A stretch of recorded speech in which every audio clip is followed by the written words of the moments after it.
Today's hike is to Kaiser Hot Springs, and it's right off the Joshua Tree Scenic Byway.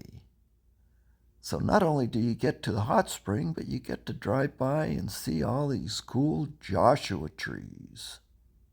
You may be familiar with Joshua Tree National Park in California, but you may not have been aware of Joshua Tree Scenic Byway in Arizona.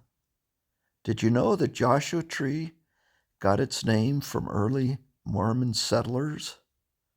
For some reason, they thought the Joshua trees reminded them of Joshua from the Bible. The fruit and seeds were used by Native Americans as food, and the fibers to make sandals, and the roots as red and brown dye for baskets. Joshua trees are found in only 4 states: Arizona, California, Nevada, and Utah. And there are 2 separate species of Joshua trees. They look very similar, but they're pollinated by different yucca moths. As you drive along Highway 93, it seems like the Joshua trees just suddenly appear, almost an alien species. You see one, then they're just thick. And you go a few miles, and all of a sudden, they're completely gone again.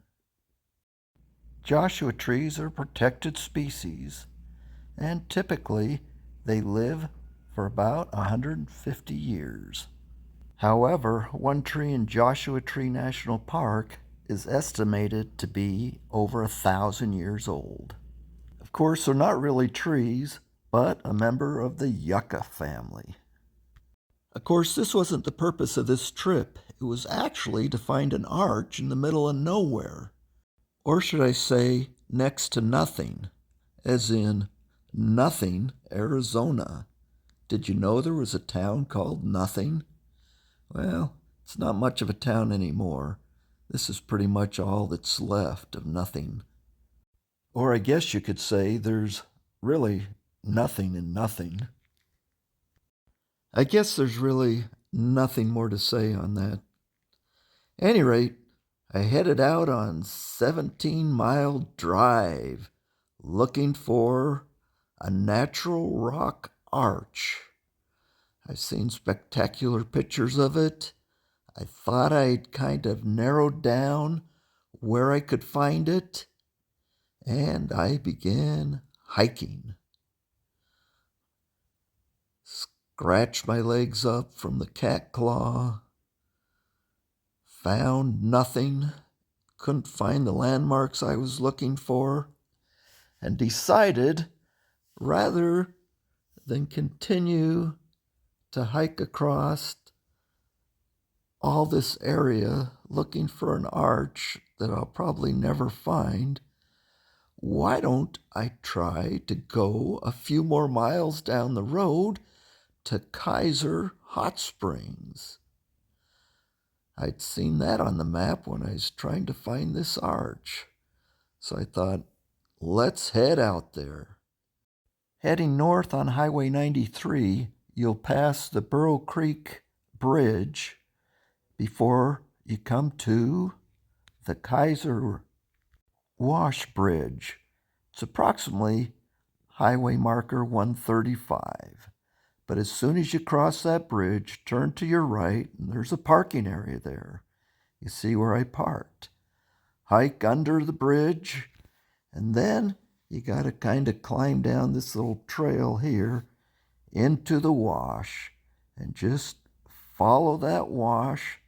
It's about a mile, maybe a little further, and you'll come to the Kaiser Warm Springs. This is the trail.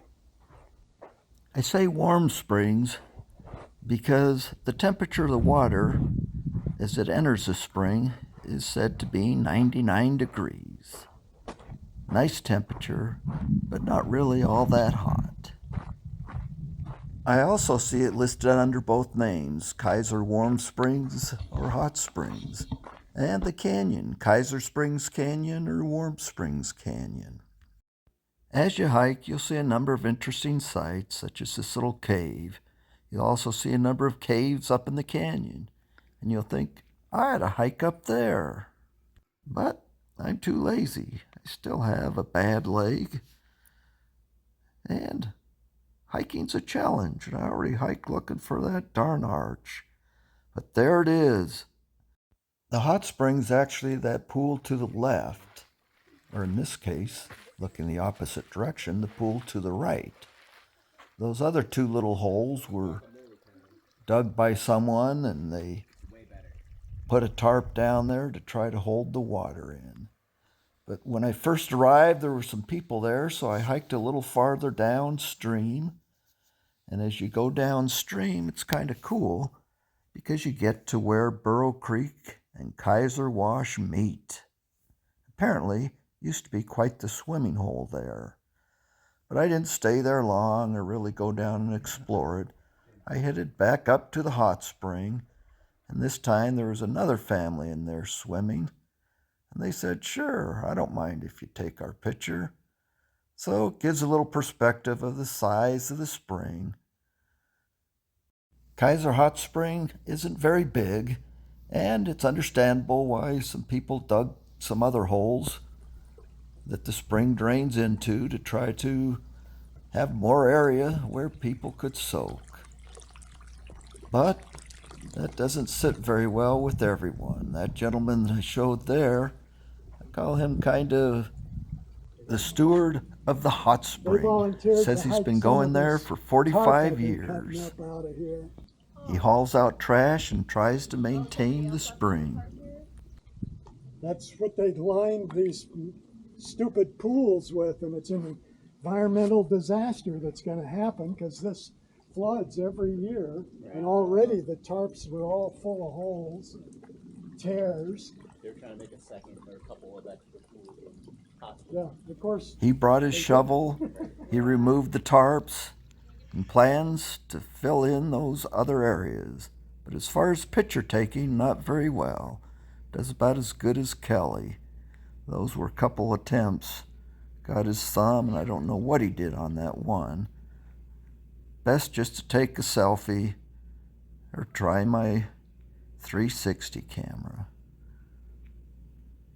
He said the pipe feeding the spring comes from the top of this hill from that mine, and that the water is high in heavy metals, and that you definitely don't want to drink it or put your head underwater. Now it's the hike out. Just spectacular scenery still. Well, I don't really trust the water quality in the hot spring. I did step in and feel the temperature. Cool little adventure. Then, of course, you get to drive back and see the Joshua trees. So I hope you enjoyed this brief introduction to Kaiser Warm Springs. And if you wait long enough, you might get to see a beautiful sunset. Hope you enjoyed the video. Have a great day and evening. See you later.